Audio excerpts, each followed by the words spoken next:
नमस्कार, फिर पैसा बोलता है में आपका स्वागत है, मैं आनंद श्रीनिवासन। आज मार्केट फ्लैट खुली है और वही रहेगी। लगता है मार्केट जब देख रहा था 50 पॉइंट ऊपर है और सेंसेक्स 150 पॉइंट ऊपर है। बैंक निफ्टी भी फ्लैट है। आज की मुख्य खबर ये है कि बिग ब्यूटीफुल बिल सेनेट से पास हो गई है और अब कांग्रेस के पास चल रही है। उस बिल के अनुसार भारत के लिए संकट का घड़ी बज रहा है। उन बिल के अनुसार अगर भारत अमेरिका के साथ ताल्लुक रखता है और रशिया से इंपोर्ट करता है या रशिया से प्रोडक्ट्स खरीदती है तो उसे सैंक्शन लगा दिया जाएगा। उस देश के अगेंस्ट ट्रम्प के क्लियरेंस के बाद लगभग 500% की टैक्स हो सकती है। तो भारत को धमकाने के लिए इस बिग ब्यूटीफुल बिल में अनेक प्रोविजंस हैं। दूसरी चीज ये है कि रेमिटेंसेस हो सकते हैं कि जो भारतीय उधर रह रहे हैं अगर वो भारत को पैसा भेजना चाहते हैं तो उसको टैक्सेस लगा जाएगा। वो टैक्स रेट को कम किया है लेकिन टैक्सेस अभी भी हैं। वैसा ही हमारा जानकारी है। लेकिन जब कांग्रेस के पास जाएगा और उसके बाद हस्ताक्षर के पास प्रेसिडेंट के पास जाएगा तभी हमको फाइनल पिक्चर देखा हमको मिलेगा। एचडीबी फाइनेंशियल सर्विसेज 850 और 873 के बीच ट्रेड हो रही है इस समय। एचडीबी फाइनेंशियल सर्विसेज को अगर कोई सपोर्ट चाहिए तो एचडीएफसी बैंक करने के लिए तैयार है। एचडीएफसी बैंक ने कहा है अगर उनको क्रेडिट लाइन या कुछ प्रॉब्लम्स हैं तो हम उस पे चुस्त रहेंगे। सो वो एचडीबी को भी एक्सपेंड करने की कोशिश कर रहा है। जहां बैंक्स लेंड नहीं कर सकते हैं वहां एचडीबी जा सकती है। सो एचडीबी में जो ग्रे मार्केट में पैसा लगाया उन सबका चूना लग गया है। तो इसीलिए मैं बोल रहा हूँ आईपीओ के बदौलत आप एक बैंक या किसी भी इसका स्टॉक को ग्रे मार्केट में मत खरीदिए क्योंकि जब पब्लिक प्राइस डिस्कवरी होगा शायद बहुत कम होगा। सो एचडीएफसी एचडीबी फाइनेंशियल्स के बारे में यही न्यूज़ है। दूसरी न्यूज़ है कि डॉक्टर रेड्डी ने कहा है कि उनकी अमेरिका बिजनेस कम हो सकती है क्योंकि डेवलपमेंट में कंपटीशन आ सकती है और 1 साल की गैप के बाद ही वो अपना सेमी ग्लूटेड प्रोडक्ट्स लॉन्च कर सकती है। इसको काउंटर करने के लिए उन्होंने पहले स्टेप्स उठाए हैं जिसमें को इस साल इम्प्लीमेंट किया जाएगा।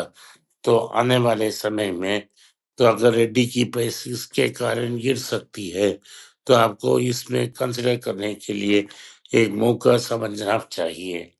तो मेरा सलाह ये है जो मंथली आप खरीदना चाहते हैं उसको इंस्टॉलमेंट पे खरीद लो आज और बैलेंस पैसा छोड़ दो। वेट करो कि जब जब प्राइस नीचे आते हैं टपा लिस्ट खरीद सकते हैं। तो दूसरी न्यूज़ मार्केट में बहुत सारे हैं। अभी न्यूज़ आया है कि हुंडई को नंबर 2 स्पॉट कंफर्म्ड जाने वाली है क्योंकि महिंद्रा सर्ज कर रही है और महिंद्रा नंबर 2 स्पॉट पहुंच जाएगी only based on SUV sales. Number 4 पे जो है टाटा मोटर्स मार्केट में टाटा पैसेंजर कार को सेपरेट कंपनी में बदलने के बाद वो सीरीज ऑफ मॉडल्स लॉन्च करने के लिए तैयार है जहां हर सेगमेंट में वो नंबर 1 या नंबर 2 पोजीशन में आना चाहते हैं। तो इन सब को देखते हुए हुंडई पे प्रेशर लगेगा। अगर वो खुद का कोई बड़ा गाड़ी नहीं लाएगा वो मार्केट से बाहर हो चला जाएगा और नंबर 3 या नंबर 5 पोजीशन में तक पहुंच जाएगा। जब सैंट्रो रूलिंग द रूल्स कर रहा था ऐसा कोई इशारा हमको नहीं था। यही ब्रांड का फॉल होता है। ग्लोबली स्ट्रांग ब्रांड होने के बावजूद हुंडई को भारत में मुश्किल समझना पड़ रहा है। बजाज ऑटो ने क्लेम किया है कि उनकी सेल्स कम हो सकती है लेकिन प्रॉफिट मार्जिन वो प्रोटेक्ट कर रहे हैं। उसकी सीएफओ ने कल इंटरव्यू दिया जिसमें उन्होंने कहा पिछले 6 क्वार्टर्स में वो कंसिस्टेंटली प्रॉफिट बना रहे हैं और लगभग 20% का मार्जिन है। मार्जिन इंप्रूव हो सकती है इन द शॉर्ट टर्म लेकिन घट नहीं सकती। सिप्ला ने अनाउंस किया है कि 8 देश को चाइना से सप्लाई कर रहे हैं। उन्होंने नया मेडिसिन डेवलप किया है और वो चाइनीज प्रोडक्ट्स को 10 कंट्रीज में एक्सपोर्ट करने की बात कर रहे हैं। तो सिप्ला चाइना को एक मेजर सोर्स पॉइंट यूज कर रहे हैं, प्राइमरली अमेरिकन एक्सपोर्ट्स को ड्राइव करने के लिए। सो सिप्ला चाइना से 10 देश के लिए बेचेगा, जिसमें यूनाइटेड स्टेट्स सबसे बड़ा मार्केट है। तो ये न्यूज़ है कि भारत के बिना दूसरी जगह सिप्ला एक बड़ा प्लांट डालकर वहां से एक्सपोर्ट मार्केट बनाने की कोशिश कर रहा है। सो डॉक्टर रेड्डी, सिप्ला और सन फार्मा को हमने कंसीडर किया है और नैटको फार्मा में भी निवेश किया है। तो ये रहा न्यूज़। बजाज के बारे में मैंने बोल दिया। डॉक्टर रेड्डी और सन फार्मा की न्यूज़ है। अभी एक्साइड ने अनाउंस किया कि उन्होंने अपने एक्साइड एनर्जी सॉल्यूशंस में लगभग 1000 करोड़ का इन्वेस्टमेंट कंप्लीट कर चुकी है। एक्साइड एनर्जी सॉल्यूशंस एक ऐसा कंपनी है जो मैन्युफैक्चर करती है ईवी बैटरीज। तो इस कंपनी में उन्होंने 1000 करोड़ का इन्वेस्टमेंट ऐलान कर ली है।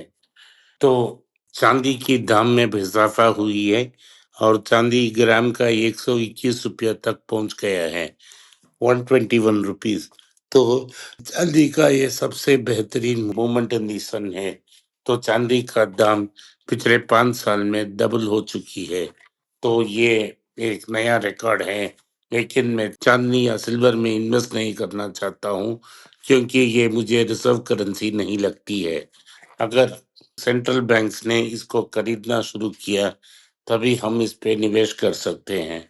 लेकिन जिन्होंने भी इन्वेस्ट किया है और बार बार मुझे पूछ रहे हैं, सिल्वर नंबर 2 पोजीशन में अव्वल नंबर में पहुंच गई है, क्योंकि उनकी जो प्राइसेस हैं उनकी 121 रुपया तक पहुंच गई हैं।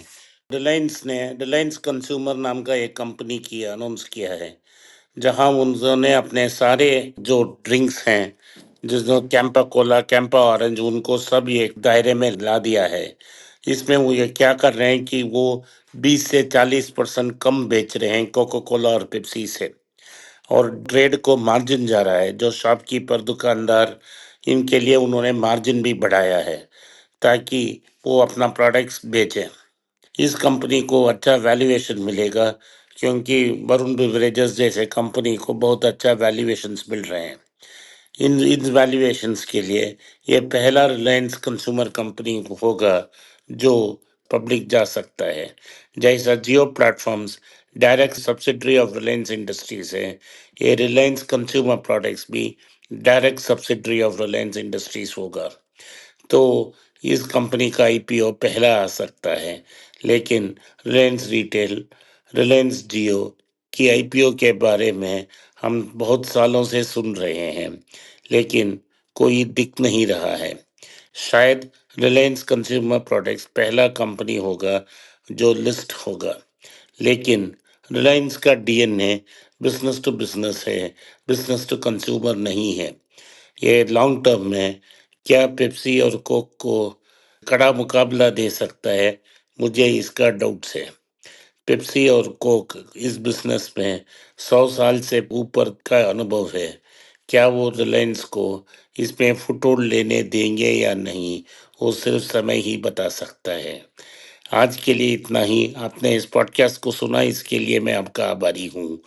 हो सके तो इस वीडियो को लाइक कीजिए, चैनल को सब्सक्राइब कीजिए और बेल नोटिफिकेशन दबाएं। इस वीडियो को अपने दोस्त और रिश्तेदार के पास भेजें और उनको देखने की आग्रह करें। नमस्कार, धन्यवाद, जय हिंद।